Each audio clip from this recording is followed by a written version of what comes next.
전쟁에 눌린 가운데 있는 이 땅을 하나님 구원해 주시옵소서 하는 기도 좀 같이 드리고요.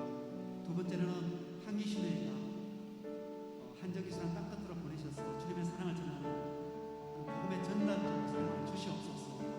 그리고 우리 신회의 모든 회원들이 일어나서 주님 오실 날까지 한마음 한뜻으로 달려가게 해 주시옵소서 라는 기도 제목 가지고 기도하고요. 마지막으로는 오늘 예배가 주님께 온전히 드려서 주님 홀로 영광 받으시고 주님 앞에 드리지는 사랑의 고백이 승포되어지는 그런 예배 되게 하여 주시옵소서 라는 이 세 가지 기도를 가지고 같이 기도하겠습니다. 같이 기도하겠습니다.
오늘도 이 자리에 계셔서 우리와 함께 계시는 주님을 찬양합니다.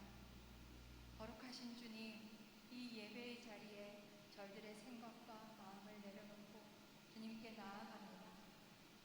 저희를 직장이라는 선교지에 보내주시고 그것에서도 홀로 두지 아니하시며 주님을 사랑하는 자들이 모여 예배할 수 있도록 허락하심에 감사드립니다. 그러나 연약한 저희들이 직장에서 종종 주님의 자녀라는 것을 잊을 때가 있습니다. 주님의 제자로, 주님의 자녀로 살아가기보다 사람들의 인정과 개인의 욕심과 안위를 위해 더 열심을 낸 건 아닌지 돌아봅니다.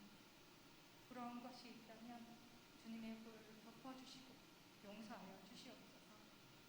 주님, 옛적 예루살렘이 무너졌을 때 느헤미야를 통해 주님의 성전을 재건하게 하신 주님, 코로나로 인해 개인의 신앙과 주님을 향한 진정한 예배가 다시 회복되어질 수 있도록 인도하여 주시옵소서. 이 신의 예배와 교제의 회복을 위해 기도합니다. 많은 이들이 함께하지 못함에 애통하는 마음으로 이 자리에 섰으니 각 처소에서 진정으로 예배드리는 신의 회원들을 기억하시고 긍휼히 여기사 돌보아 주시옵소서. 그래서 회원들이 각자의 삶에서 주님의 사랑을 전하는 자들로 세워갈 수 있도록 인도하여 주시옵소서. 회사를 위해 기도합니다. 회사 경영의 안정과 직원들의 마음의 어려움을 주님의 사랑으로 보살펴 주시고 또한 회사가 선한 수익을 낼 수 있도록 준비되어지는 사업들에 주님의 길을 열어 주시옵소서. 이 나라를 위해 기도합니다. 곧 있을 대통령 선거에 주님의 긍휼하심을 허락하셔서 지금 이때에 필요한 자가 세워질 수 있도록 인도하시고 많은 정치적 어려움 속에서 주님의 광명이 비춰져 이 나라가 회복될 수 있도록 세워주시고 깨워주시옵소서. 전 세계가 지금 전쟁의 위험에 있습니다. 양국이 화합함으로 평화의 길로 갈 수 있도록 인도하여 주시옵소서. 이제 말씀을 듣습니다. 주님의 말씀을 전하시는 목사님께 영육의 강건함을 허락하시고 말씀이 선포되어질 때 저희 개인의 생각이 아닌 주님의 마음으로 살아갈 수 있도록 결단하게 하여 주시옵소서. 이 모든 말씀 언제나 저희들의 아버지가 되어 주시고 살아 역사하시는 예수 그리스도의 이름으로 감사하며 기도드립니다.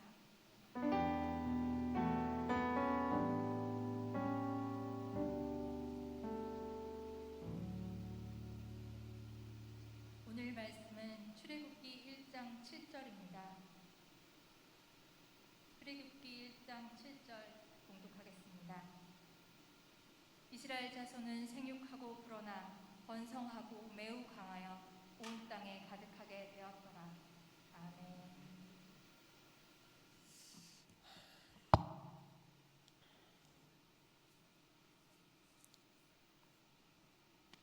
할렐루야. 반갑습니다. 신 목사님 화면이 좀 맞춰야 될 것 같은데.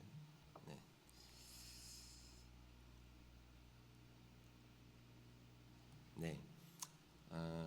오늘은 고난을 사용하시는 하나님이라는 제목을 가지고 말씀 전하도록 하겠습니다. 이 말씀을 좀 분해하는 설교는 주회가 있는 설교는 아마 개교의 담임 목사님께서 많이 하시리라고 생각이 들어서 제가 좀 최대한 쉽게 말씀을 좀 전해 보려고 합니다. 고난을 사용하시는 하나님. 제가 어릴 때 도무지 이해가 안 됐던 말씀 중에 하나가 시편 119편에 나오는 말씀이었습니다. 고난 당하는 것이 내게 유익이라. 저는 어릴 때부터 그 부조리의 모습을 참 많이 보면서 자라왔던 것 같습니다. 목사의 자녀로 태어나서 인간의 부조리에 대해서 많이 보면서 자라왔던 것 같아요. 알베스 까미가 고민했던 그 고민처럼 저 역시 합리적이고 이해되지 않는 어떤 영역을 내 생각으로 이해해 보려고 많이 노력하고 시도해 보면서 고난에 대한 문제를 많이 생각해 보고 부조리에 대한 문제를 생각을 많이 해보며 어릴 때부터 많이 살아왔던 것 같습니다. 살면서 내가 이게 선택하면서 살아가는 고난들은 어떤 의미에서는 즐기면서 그 고난을 감내할 수 있죠. 저 오늘 제가 아침에 아침부터 장례식에 참여했다가 제가 이제 장례 인도하고 하관 예배까지 인도하고 이제 12시가 훨씬 넘어서 이제 교회 돌아와서 또 볼일 좀 보다가 이제 신회 예배 인도하고 저녁에 가서 좀 제가 이제 취미가 아니라 저를 위해서 또 교인을 위해서 제가 뛰는 운동을 하고 있거든요. 하루에 5km씩 뛰려고 하는데 저녁에 또 전화 신방이 갑자기 잡혀서 도무지 안 되겠다 그래서 제가 조금 일찍 나가서 뛰고 이제 씻고 또 다시 여기 왔습니다. 근데 저에게는 저를 잘 아시는 분들은 뛰는 게 저에게 엄청난 고통이라는 것을 잘 알고 계실 겁니다. 운동도 좋아하지 않고 운동도 못했고 학교 다닐 때 달리기를 하면 제일 꼴등으로 제가 들어오고 했던 사람이기 때문에 뛰는 것이 저에게는 너무 고통이지만 오늘도 5km를 넘어서 6km를 뛰고 이렇게 들어오면서 나갈 때 신발을 신고 나갈 때부터 뛰고 들어올 때까지 고통이거든요. 그러나 내가 선택한 고통이니까 내가 선택한 고통은 사람이 능히 주게 되어 있다는 것이죠. 그러나 우리 인생에서 이 부조리와 같은 고난이 내 인생에 찾아왔을 때 사람들은 그것을 해석하려고 들고 그리고 그 문제 앞에 매우 고통스러워하는 것은 사실입니다. 우리가 잘 알고 있는 사도 바울은 그에게 육체의 가시가 있다고 말하고 있지 않습니까? 잘 알고 있는 내용이죠. 얼마나 고통스러운지 사도 바울은 그 육체의 가시를 사탄의 사자라고 표현을 했습니다. 사탄의 사자 이렇게 말했으니까 얼마나 고통스러우면 그런 표현을 했겠습니까? 그 가시가 무엇인지에 대해서는 많은 연구가 있었지만 정답은 없습니다. 칼빈 같은 경우에는 영적인 유혹이었을 것이다 이렇게 설명하고 있고요. 루터는 수많은 핍박이 그를 가시로 여겼을 것이다 이렇게 해석하기도 하고요. 가톨릭에서는 독신 남자로서 견딜 수 없는 성욕이었을 것이다 이렇게 설명하기도 합니다. 초대 교부 중에 한 명이었던 터툴리안 같은 경우에는 이유 없는 두통이었을 것이다. 어디에 근거 둔 것인지는 모르겠지만 그렇게 설명하고 혹자는 사도 바울이 굉장히 못생겼다는 증거가 많거든요. 그래서 혹자는 외모 컴플렉스였을 것이다. 사람들이 갈 때마다 놀리는 그 컴플렉스 때문에 그것이 가시였을 것이다 이렇게 말하는 사람도 있습니다. 우리가 보편적으로 잘 알고 있는 것은 간질이 아닐까 생각합니다. 다메섹에서 강렬한 빛을 본 이후에 생겼던 눈병이라고 생각하는 경우 있죠. 그래서 눈병과 고름, 진물이 눈에서 흘러내렸을 것이다 이렇게 봅니다.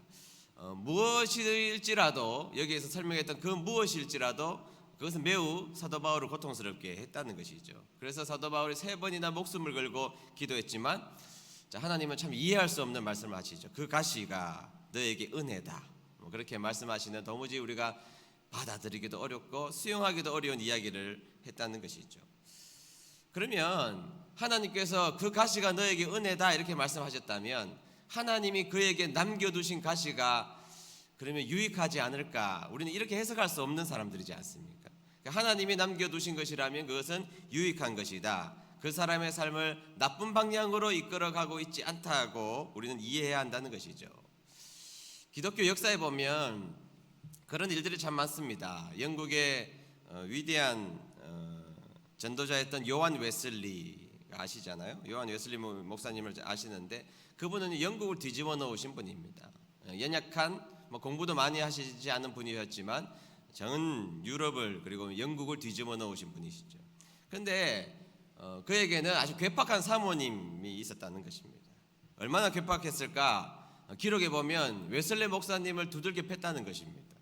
사모님이 집에만 들어가면 웨슬리 목사님을 두들겨 팼다는 것입니다. 남들이 보는데 남편의 머리채를 잡고 끌고 다니기도 했다고 하는 기록들도 있어요.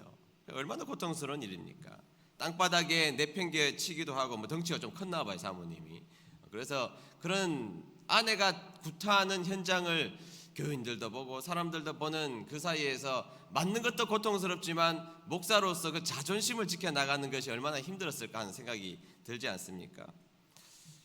집에 가면 그런 아내가 없다는 것만으로 해도 감사하게 여겨야 합니다.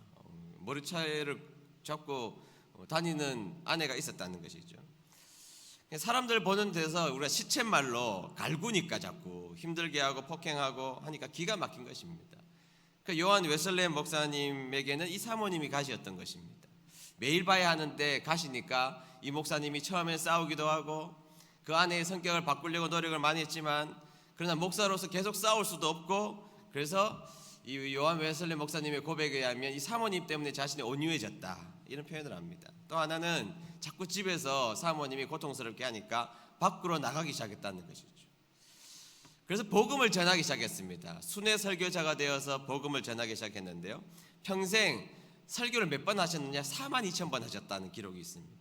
설교를 42,000번을 했다는 것은 제가 목사로서 상상하기가 좀 어려운 숫자입니다. 42,000번 설교를 하셨고 매일 말을 타고 80km 이상을 다니셨다고 이야기를 하고 있거든요. 그래서 그 당시에 영국을 하나님 앞에 헌신하게 했던 것이죠. 그 부흥의 요소가 뭘까? 영국이 부흥했던 요소가 뭘까? 요한 웨슬레 목사님의 활동이었다 이렇게 볼 수 있지만 가만히 또 우리가 생각해 보면 요한 웨슬레 목사님 그 이면에 그를 끊임없이 괴롭혔던 사모님의 가시와 같았던 그 사모님의 역할도 있었다고 볼 수가 있죠. 그러니까 목사님의 가시가 영국을 영적인 부흥으로 이끌게 되었던 것입니다. 내 삶에서 우리가 살다 보면 불만의 요소들이 있습니다. 아픈 것들도 있고 좀 육신적으로 연약하신 분들은 이 문제 때문에 고통스러워하고 가족 간의 문제 때문에 설득당하지 않는 그리고 설득되지 않는 어떤 영역까지 가다 보면 참 마음의 고통이 있는 것도 분명한 사실이라는 것이죠. 오늘 성경 말씀에 보면 가시와 같은 문제, 불만, 고난, 고통의 문제가 등장하고 있습니다. 여러분 이스라엘 백성들이 출애굽하는 여정들을 가만히 생각해 보면 정말 고생을 많이 했지 않습니까? 가나안 땅에서 먹을 것이 없어서 야곱의 그 자녀들이 양식을 사기 위해서 애굽으로 갔다가 거기에서 이제 자신들이 팔았던 동생 요셉을 만나게 되잖아요. 더 이상 우리가 설명할 할 필요가 없는 이야기입니다. 요셉을 만나게 됩니다. 그렇게 해서 요셉이 결국에는 사람들을 요셉의 형제들 그리고 야곱 그 형제들 쭉 다 데리고 옵니다. 한 70여 명을 애굽으로 데려오게 되죠. 그리고 처음에는 그래도 동생이 그리고 아들이 총리니까 잘 먹고 잘 살았습니다. 처음에 잠시 잘 먹고 잘 살았는데 시간이 좀 지나면서 요셉을 알지 못하는 왕들이 등장하기 시작했던 것이죠. 그래서 그곳에 끌려와 가지고 이스라엘 백성들은 몇백 년간 핍박을 당합니다. 몇백 년간 핍박을 당하고 고통을 당하고 노예 생활을 감당하게 됩니다. 이해할 수 없는 이야기죠. 그냥 원래 있었던 가나안 땅에 있었으면 괜찮았을 것이라고 우리는 생각하지만 이 이해할 수 없는 고통, 요셉을 하나님은 먼저 보내시고 요셉의 형제들을 다 불러다가 야곱의 아들들이 다 이주해서 애굽에 살게 하시는데 그때부터 태평성대가 이루어진 게 아니라 그때부터 그들에게 고통의 연속이 그들의 인생 속에 찾아온 것을 보면 도대체 하나님의 섭리라는 것을 고난의 문제로 어떻게 해석할 수 있을까라는 문제에 우리가 부딪히게 된다는 것입니다. 그런데 여러분 제가 성경을 연구하면서 또 역사를 공부하면서 가만히 봤을 때 참 하나님의 신비가 있다. 고난 속에 오늘 다 설명할 수는 없지만 고난 속에 하나님의 신비가 있다라는 생각이 듭니다. 여러분 가만히 한번 생각해 보시죠. 그들이 애굽에 와서 애굽 사람들에게 지나치게 사랑을 받았다면 어떻게 되었을까요? 애굽 사람들이 미워했잖아요. 그런데 애굽 사람들의 지나친 사랑을 받았으면 어떤 일이 벌어졌을까? 아마 요셉 그 아이들 유다의 자녀들 이런 자녀들이 애굽 사람들하고 정략적 결혼을 하기 시작했을 것입니다. 그래서 하나님께서 선택해 주신 그 피가 섞여버리는 일들이 아마 시작되었을 것이죠.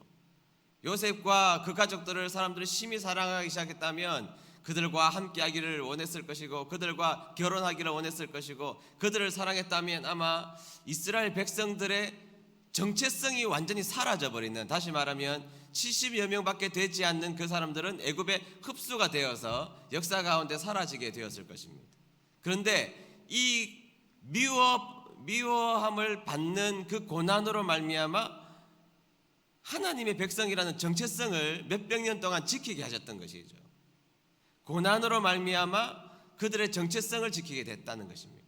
또 하나를 살펴보면 그러면 차라리 가나안 땅에 있었으면 더 좋았지 않았을까라는 생각을 할 수 있지 않습니까? 가나안 땅에 있었으면 훨씬 더 평안하고 좋았을 것이라고 생각하지만 여러분 성경의 역사와 고대 근동의 역사를 가만히 생각해 보십시오.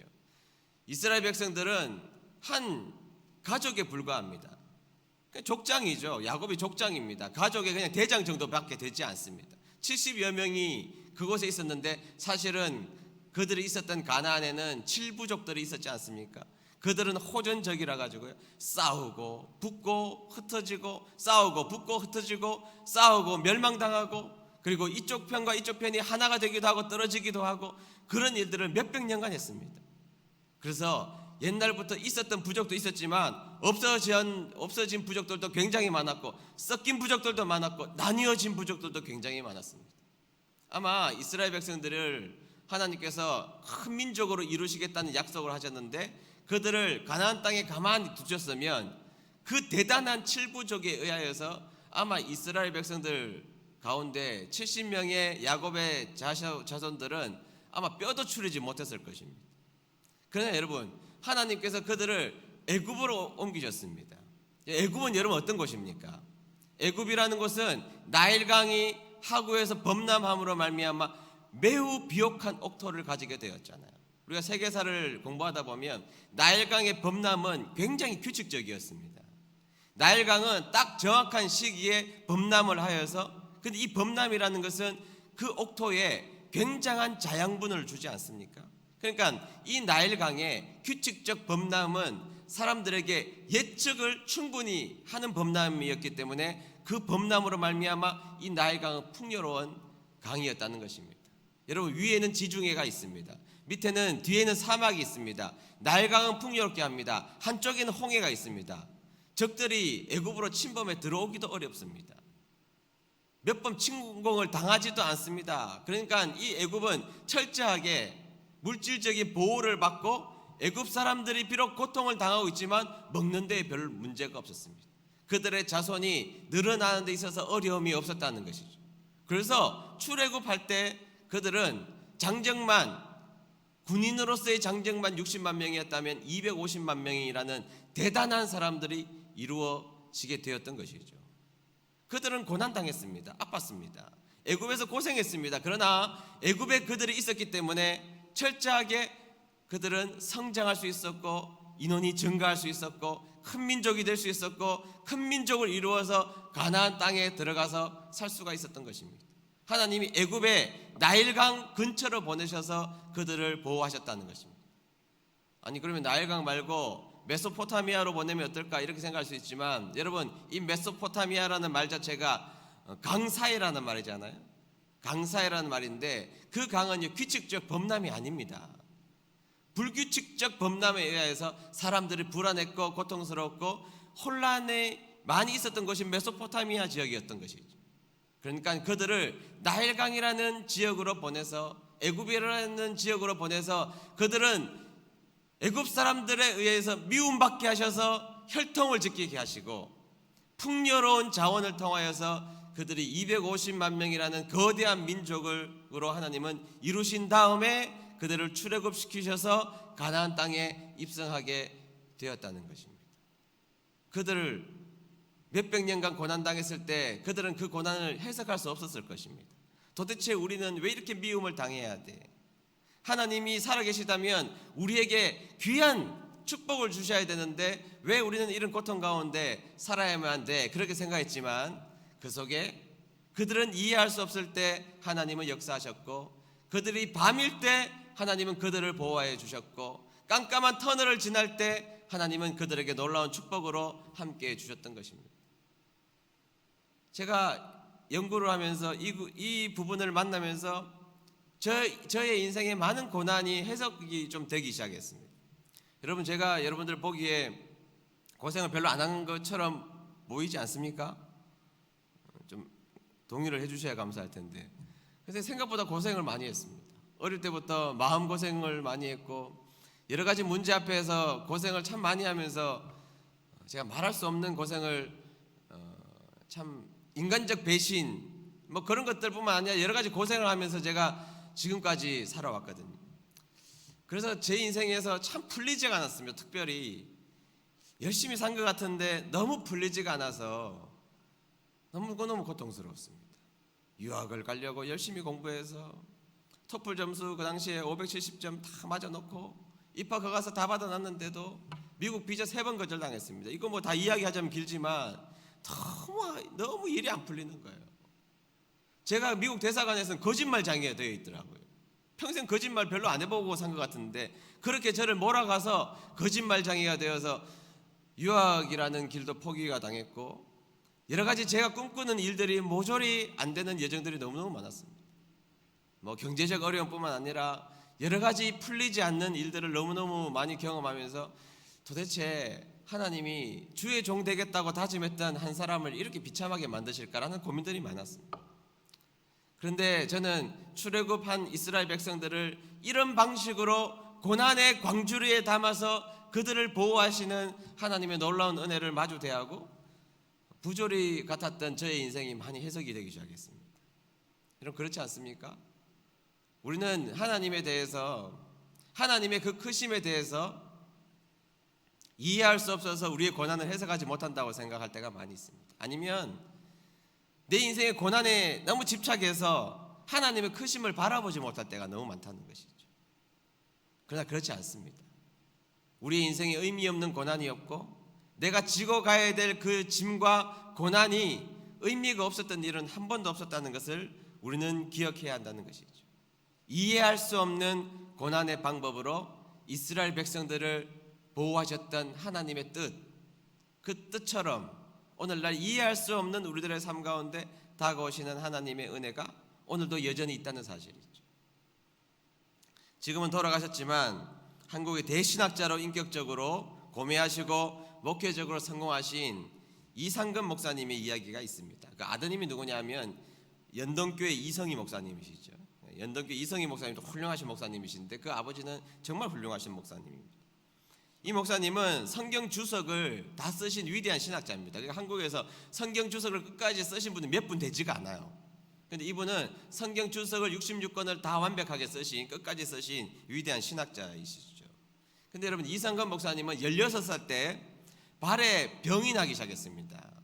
계속 고름이 나고 진물이 나고 뭐 그런 고통 때문에 너무너무 발이 아파서 잠을 못 자고 발이 퉁퉁 붓고 피가 나고 고름이 나고 조금 잠잠하다가 또 피가 나고 고름이 나고 너무너무 심했습니다. 그래서 한약방에 갔는데요. 돌팔이 의사를 만나가지고 오히려 그 독이 더 악화가 되었던 것입니다. 그러니까 그 청년 꼬마 이상근 목사님이 대구에서 목회하셨거든요. 대구 달성공원에 느티나무를 붙잡고 발병이 낫기 위해서 40일간 작전 기도를 하셨대요. 어린 나이에 너무 고통스러우니까 학교도 못 가니까 학교도 못 갔다는 거예요. 너무너무 고통스러워서. 그런데 그 병은 40일간 금식했지만 더 깊어지고 더 아팠던 것입니다. 3년 동안에는요 너무너무 아파서 집 밖을 출입조차 할 수가 없었다는 것입니다. 당연히 학교도 못 가고 이 목사님은 검정고시로 고등학교까지 졸업을 하셨다는 것입니다. 활동을 하시게 된 이후에도 발에서 고름이 계속 나와가지고 양말을 2겹씩 3겹씩 신고 다녀야만 했다는 것입니다. 나중에 결혼해서도 그 병이 낫지 않아가지고 아이들에게 병균이 옮길까봐 조심했으며 그 병으로 사랑하는 자식들을 가까이 두지도 못했다는 것입니다. 이성희 목사님이 하신 이야기예요. 외롭죠. 아프죠. 아픈데 가족과 가까이도 못하니까 외롭죠. 목사님은 평생 동안 그 발병 때문에 어디 좋은 곳에 가지도 못했다는 것입니다. 새벽이면 통증 때문에 항상 새벽 3시만 되면 일어나셨다는 거예요. 너무너무 아파서 잠을 이루지 못해서 평생을 새벽 3시에 일어나셨다는 것입니다. 새벽 3시에 일어나면 목사님은 그때부터 책상에 앉으셔서 성경을 묵상하시고 성경을 읽으시고 기도하시고 그리고 많은 시간 주석을 쓰는데 사용하셨다는 것입니다. 그래서 평생 주석을 완성하신 거예요.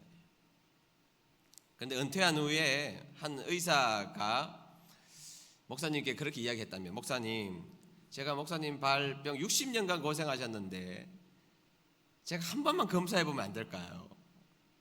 목사님, 제가 한 번만 좀 검사하도록 해주세요. 그러니까 목사님이 60년간 내가 별방법을 썼는데도 안 되는데 내가 오래전 50년 전에 포기한 건데 뭘 그렇게 검사를 하려고 해. 이제 자기 교회 교인이니까요. 그러니까 목사님, 제가 그냥 한 번만 해보겠습니다.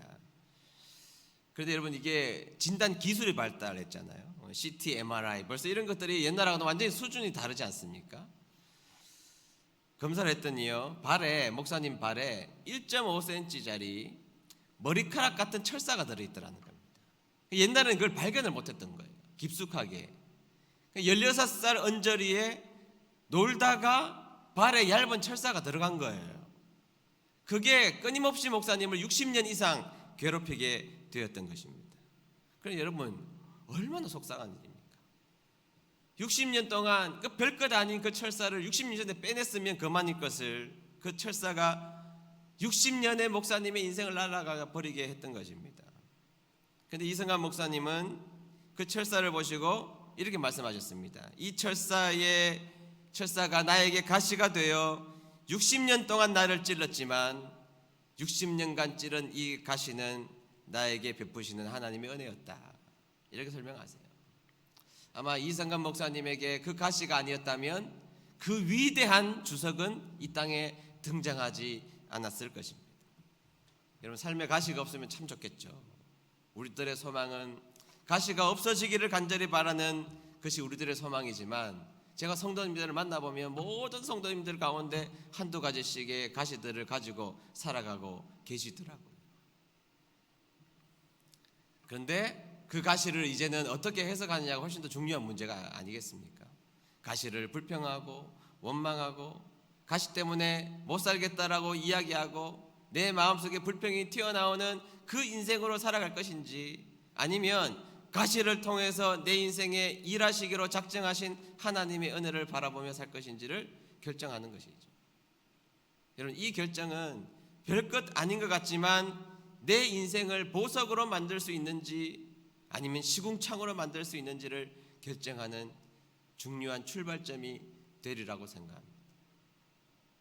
오늘을 살아가고 있는 많은 분들은 수많은 가시를 가지고 오늘을 살아가고 있지만, 우리가 기억해야 할 한 가지는 그것이 부조리처럼 보이는 그런 모습으로 인간적인 해석을 거기에다가 갖다 대지 마시고, 때로는 이해할 수 없고 내 평생 해석할 수 없는 고생과 고난과 역경과 가시일지라도 하나님께서는 그 가시를 통하여서 내 인생에 역사하시는 하나님의 위대한 뜻이 있다고 믿는 믿음으로 살아가는 것이 그 어떤 것보다 소중하고 귀한 신앙인의 모습이 아닐까라는 생각이 듭니다. 우리 신우회 회원 여러분들의 삶이 고난을 해석하되 하나님의 은혜로 해석하는 주님의 귀한 백성들 되시기를 주의 이름으로 축복합니다. 기도하겠습니다. 하나님 아버지, 감사합니다. 우리 사랑하는 한전기술 신우회 회원들이 이렇게 하나님 앞에 시간을 들여서 예배하기 위해서 몸부림칩니다. 모일 수 없는 환경 속에서도 이런 방식으로 하나님 앞에 예배드리기 위해서 애를 씁니다. 하나님 만나주시고 특별히 고난 가운데 있는 자들에게 함께해 주시고 가시 때문에 아파하는 자들에게 함께하여 주셔서 하나님께서 주시는 귀한 은혜가 이곳에 있음을 다시 한 번 더 기억할 수 있도록 도와주시고, 가시를 해석하는 방식이 부조리하다고 느끼는 것이 아니라 하나님께서 이 가시를 통하여서 나의 인생을 다듬어 가시고 승리케 하시고 위대하게 하신다는 귀한 고백들이 있는 귀한 주님의 자녀들 될 수 있도록 축복하여 주시옵소서. 이제는 우리 주 예수 그리스도의 은혜와 아버지 하나님의 크고 만극하신 사랑과 성령님의 감화감동 교통 위로하심이, 하나님이 주신 또한 여러 가지 환경 속에서 내가 살아가야 될 환경 속에서 경험해야 될 가시를 가시로 해석하는 것이 아니라 하나님의 은혜로 해석하기를 소원하는 모든 신우회 회원들 머리 위에 지금부터 영원까지 함께하여 주시기를 간절히 축원하옵나이다. 아멘.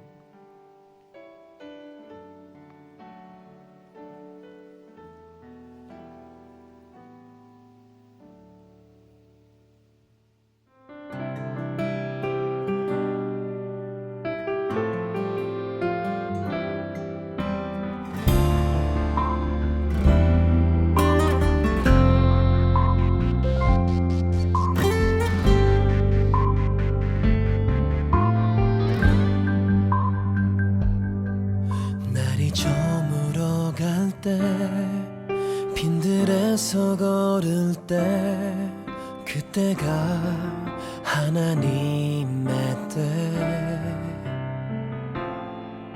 내 힘으로 안 될 때 빈손으로 걸을 때 내가 고백해 여호와 이래 주가 일하시네 주가 일하시네 주께 아끼지 않는 자에게 주가 일하시네 주가 일하시네 신뢰하며 걷는 자에게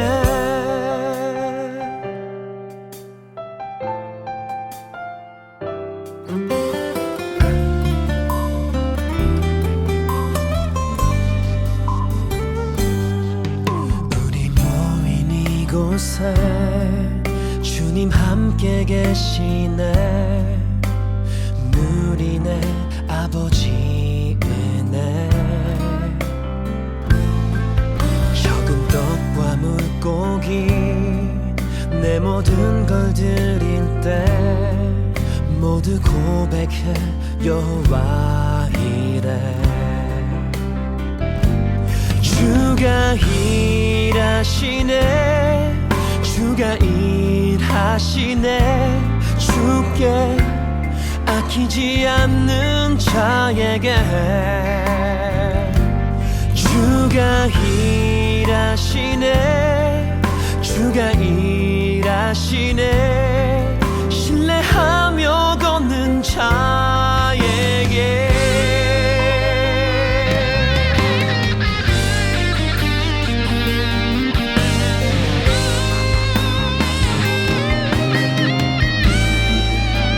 주가 일하시네 주가 일하시네 주께 아끼지 않는 자에게 주가 일하시네 주가 일하시네